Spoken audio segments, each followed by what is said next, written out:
Morning, welcome back to another episode of Ali's Digger Diary. About an hour into my hour and 45 minute journey. I'm going up to a 140 LCR-7 with adblue pressure faults. To be fair, he did send me a picture of his gauge panel on Saturday morning and that error code has now disappeared. However, it is something that needs sorting because it'll just come back again. Promise you, it will. Anyway, last week when I was training, the weather was glorious. Travelling to the training centre, I was seeing temperatures of 26, 27 degrees. Now that I'm back to work, it is dull, overcast. It has rained an awful lot on the way to where I am. Typical. And my wife tells me that we've got 10 days of this. What a joke. Someone somewhere will be glad of the rain, but I'm not. Okay, 140 LCR-7, we're going to put one of these on. I've just had the laptop on it. It's got multiple counts of adblue pressure stabilisation. The earlier machines had issues with the pressure sensor inside here, which if you strip it all out, you can just replace the pressure sensor. But you can't get the pressure sensor separately through Doosan parts. The reason how I know that is the lad that was on the training course with said that he was in a bit of a pinch and he had an old adblue pump on the van, and he'd taken the pressure sensor out of it that he knew was good and swapped it into the original pump, if that makes sense. But I've got an adblue pump on the van. I've phoned parts up and I said, "Oh, can you order me an adblue pump?" And the partsman said you should have one on your van, so I went and checked and sure enough there it was. So yeah, we're going to swap the adblue pump out on it and just double check the pressures. Like I say, the error code has cleared because it's a self-healing error code. Once the pressure stabilises again and it sees that the pressure's back to where it should be, it clears itself. So it's one of those jobs where it might put the machine into limp mode and it might not stabilise the air pressure, or in this case it cleared itself and he's back to working again. But avoid us getting in a bit of a pinch and having to race up here because there's three Arctics on, getting muck away or something like that and the machine has a wobbler. We'll sort it out properly. And while I'm here, it's just hit 250 hours, so it's going to get its first service, which is just a hydraulic return filter and a pilot filter. So 2 birds with 1 stone. What am I doing now? 13mm socket. 13mm socket. Should be here. Just generally use quarter drive when I'm changing these because they shouldn't be that tight.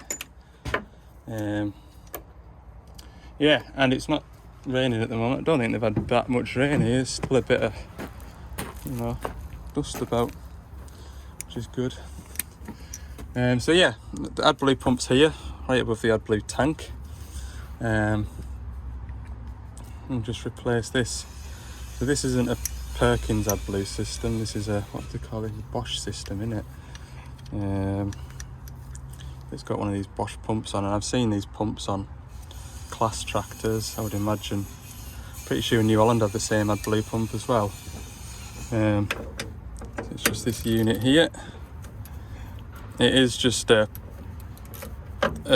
these early machines. So this is a, what's this one, 23 plated machine. It was in stock for a while down at Carlisle. I think it was forgotten about, so to speak. That's tighter than I expected. So that's why you don't see us changing many of these. It was only really the early machines that were affected, and where there's new hardware in here or software to make the software inside the adblue pump or what, I don't 100% know, but I've not changed that many of these pumps on the -7 machines. And unfortunately, when I was changing the fan hub on this machine a week ago now, saying to the fella these -7s, like, they're pretty good with any SCR problems. I don't think I've really had any, and I've only changed one adblue pump on a -7 that I can remember. I kind of give him a false sense of security. 3 days later he sent me a picture of a gauge panel with SCR malfunction, so it made us look a liar. Anyway, I'll use me get these adblue pipes off. Got the pump disconnected. Yeah, job will be good, won't it? There we go, that's it out. But yeah, there isn't like a recall on these pumps that I know of. There isn't, otherwise I would know about it. It just seems to be the odd one. So whether it's a batch or what, I'm not 100% sure. I haven't really changed enough of them to look for the numbers and know which ones are in and which ones are... Do you know what I mean? But yeah, that's a nice new one. Get out the box, can't do that one-handed. There's a number somewhere on here, there we are. Yeah. Anyway, we'll fit the new one up. And we'll run it a bit and monitor the adblue pressure, make sure it's stable. But yeah, if you go back far enough in the videos, I came across this fault, adblue pressure stabilisation at detection mode, and I spent about an hour running a 160 high track and couldn't find the problem. And it was only sort of a couple of weeks later that I spoke to my colleague. Oh yeah, we've done a few of them, it's the sensor in the pump. So yeah, there's no real kind of diagnostic work on this job, it's just you know what you know, don't you? Okay, there we go. It's a new one on. While the engine's stopped and it's not particularly raining, I'll do these hydraulic filters. That way, if it does rain, I can sit in the cabin, work the machine and make sure that the adblue pressure's okay. Stay dry. It's one of those jobs where you don't put a boiler seat on because you're just going to be quick and you end up getting all dusty and horrible. Where is that 27 ratchet spanner? It's in there somewhere. Has to be. Oh, it's there.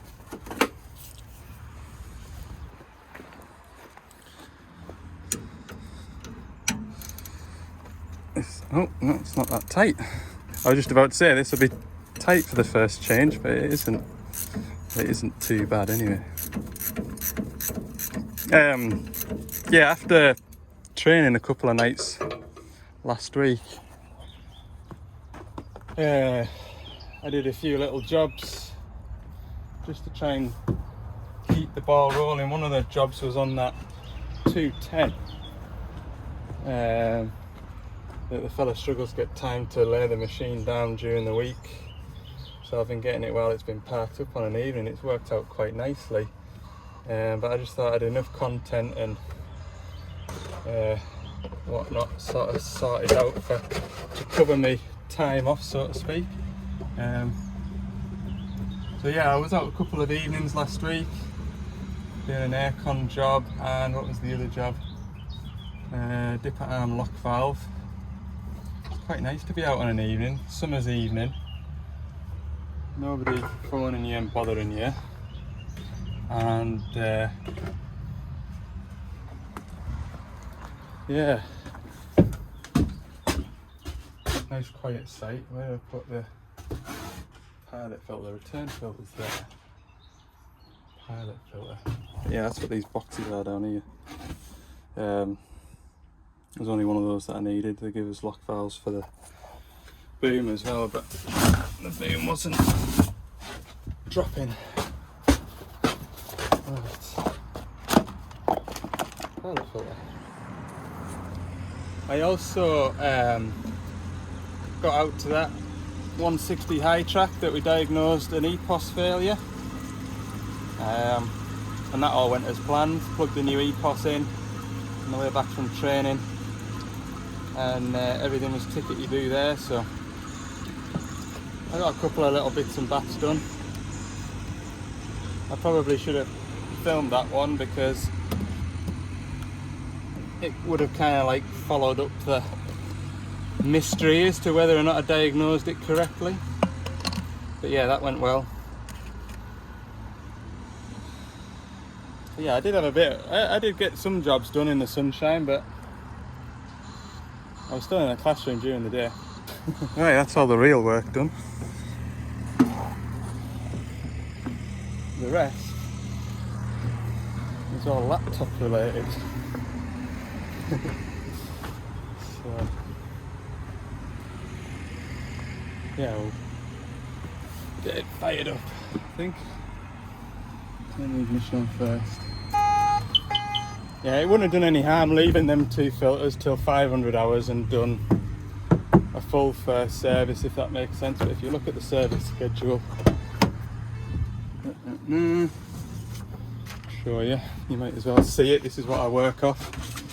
If you look at the service schedule, 250 hours. We have to grease all these bits, which he's done. Got an air compressor filter to clean, which is C, but it hasn't got an air compressor on it. So the F stands for the first service, which is hydraulic return filter and pilot filter. And then in the first 500 hours we've got swing gearbox, travel reduction gears and the air con filters to do, as well as the outer air filter we clean. So yeah, we'll do them in 250 hours. Right, I'll chuck this filter away. There we go, that adblue pressure is spot on, as we would expect from a brand new pump. So yeah, I'm happy to let this machine go back to work. Hasn't taken as long as I expected it to. I thought it'd be here an hour and a half. It's been coming up to just over an hour now, so yeah, job's a good one. Right, we'll pack everything up. Right, so I put all my cables back away. There was another thing I wanted to mention as well. It was about that 210 that I had those snap track guide bolts. And I had a lot of great suggestions about what to use, and this cutting spray likely isn't any good for the job. Where did I put it? Somewhere in here. But that's what they told me I was doing wrong. When I said to HQ the last time, and I told them I was using WD-40 to kind of cool and lubricate the tip, they were like, oh, that's where you're going wrong, you need to use this tip spray. So they sent us a can of it. Is it over here? Oh, here it is. Drilling and cutting oil. Anyway, I had a lot of you suggesting using engine oil or proper stuff that you use in the bandsaws and things like that, and I thought that's what I was getting. But anyway, that wasn't what I was going to tell you about. There's a few comments about the state of the track frame and that the operator should have dug the tracks out for me before turning up. Look, the machine's working in the woods. 90% of the time that is just the state of the machines. I don't expect them to dig the tracks out. Digging the tracks out wouldn't have been of any benefit to me really, because all the mud gets packed inside the track frame, which is where I'm working, and to dig that muck out of there you have to take the tension out of the tracks, and that's when issues start to arise because people don't use the track valve properly. And to be honest with you, I don't mind doing it myself. It takes 15 minutes, and I genuinely don't expect someone to dig the tracks out before I start working on it. If I was maybe changing chains or something like that, then yeah, a thoughtful kind of dig out, muck out would be appreciated, but it's not the end of the world. Not the end of the world. Right, there we go. Let's get out of here actually, Al, without crashing. I have my reverse camera on, but I don't. Yes, the next job. It's actually closer than I expected it to be. I thought it'd be an hour and a half, but it's not. It's an hour and 10 minutes, 43 mile. And it would be a nice scenic road as well if it wasn't so miserable outside. Let's see. Yes, we'll do that. Go right over the hills.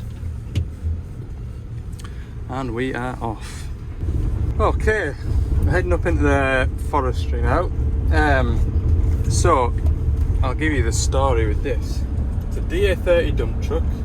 They parked it up on Friday about 4 o'clock and found, I don't know whether they parked it up or whether the machine forced them to park it up.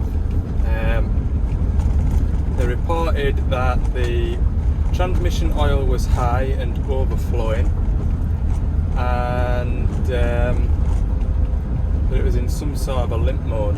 So that's the message that I got. So I was thinking, right, what can cause the transmission oil to rise? The only thing that the transmission is attached to, or only thing that attaches to the transmission, is the hydraulic oil pump. So it is conceivable that the hydraulic oil pump is putting hydraulic oil into the transmission, and that is causing the transmission oil level to rise. However, spoke to the driver this morning, and this confirms my suspicions. The oil is red. Transmission oil shouldn't be red, it should be golden. And when I looked on the app to see where the machine was, looked at its health status, etc., it had a warning active for WDB level high. What does WDB stand for? Wet disc brakes. So all the brakes on the machine are cooled by a red liquid. And the WDB level, so the liquid that cools the brakes, that level is high. So I suspect that the hydraulic oil or the brake oil is going into the brake cooling, which will be inside one of the hubs. There'll be a brake seal away, and that will be causing the brake cooling level to raise. That's my suspicions. So that's what I'm going to go and confirm, basically, because I ain't taking wheels off and hubs off in the middle of here. It can still move, it can still start, it can drive onto the back of a wagon, and it can go to a workshop. I think that is the correct course of action. Hell, we're going to be up in the clouds shortly. Yeah, we're fairly climbing. So we'll get up to this dump truck and we'll have a look at it. But I think it's going to be one of those call into and report back kind of a job. Which will be fine, it's Monday, isn't it? That'll be somebody else's problem. Dear. The boss phone and says, how was the dump truck training? And I said, it was grand. He says, right, well, you're going to put everything you learnt into practice on Monday. All right, okay. I've done the dump truck course. That's the third time I've done it now. Obviously there's been changes over the last 10 years or so since I've done my first course to doing that course, mainly with engines and after treatment. So it was a bit more of a refresher course. You don't see me working on dump trucks that frequently because generally they're looked after by HQ because they've got the gear and tools, and it's just easier if they go and look after them. But we've got a couple of lads off on holiday, and a couple of other lads tied up with another job, hence the reason why little old me gets to go and have a look at it. So yeah, we're some height now, and we're looking like we're in a quarry area now, so a bit of harvesting going on over there somewhere. It's amazing the places you get to with this job, isn't it? Weather hasn't improved. Pretty good test for these tyres with the pressures a bit lower. However, I wouldn't like to find out really today because I haven't put the spare tyre back in the van yet. It's still at the tyre fitting spot to collect, which, to be fair, if I'm just in and out of here, I'll have time to go and get it before it shuts. Right, we've got a truck here. I don't know if he's loading up or tying down. No, he's loading up, look. Yeah, presume I just keep following my nose. Right, as expected, it's proper windy up here. Here it is, can't even get it in one shot. DA30 dump truck. And in this cupboard door here, should be able to see.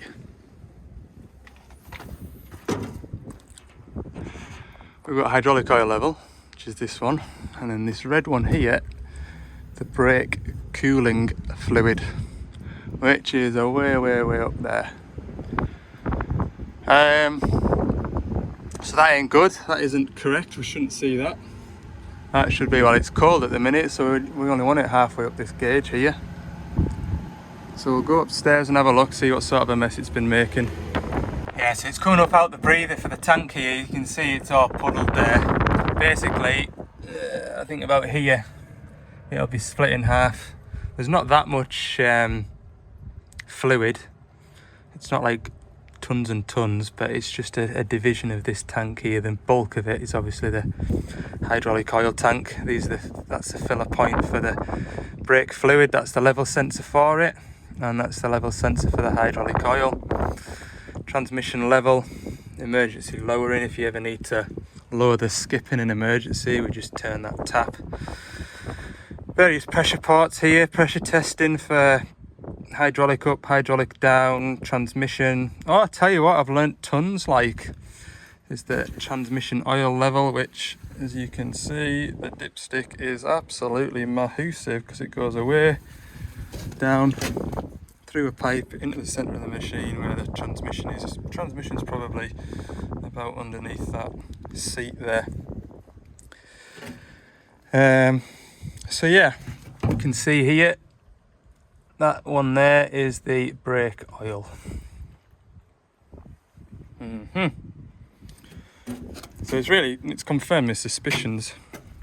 Alright, so I might as well tell you a little bit more about this. We've got a feed and a return pipe. This feed pipe goes onto the back of the engine, which, if the engine was in a Scania wagon, would be your power steering pump. But on this, it is the axle, or the brake cooling pump. So it's like a vane pump. Basically, all that red oil does is go around all the hubs and keeps the brakes cool. And it comes back through this filter here, back into the tank. So that's what all that does. We've got the transmission filters here, auto lube, and handy fill point there from ground level. But yeah, I'm just going to go and crawl underneath and just see if there's any oil coming from out of the hubs. I spoke to my colleague about this job this morning, and he said just to have a look in the hubs where the drive shaft goes in, see if there's any sign of any oil. So this is the front diff, which is bolted straight to the front of the transmission. You can see it's a bit wet there, but I think that'll be just oil spillage from the tank, I think, because it does look red. Yeah, it is. Have a look in here. Oh, we're drying there. On this side, got a bit of muck in there, but we're also drying there. There's a fair bit of oil about that. Is red stuff like, so I don't know if I can see where that's coming from. So in the cab, we can see all sorts of different things. Oh, shut that door. How much quieter it is in here. But look, you can see the oil level rising very slowly. WDB oil level. I wonder if I press the brakes. Yeah, it's going up quicker. Yeah, it definitely is. Should be able to see it probably running out of that breather there. Go and have a look.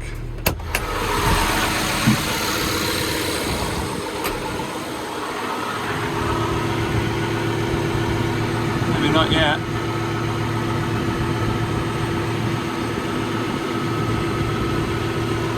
Yeah. In the brief period of time I was out the cab, we're up to 131, 132 in a second. Yeah, this needs to go to the doctors. This does.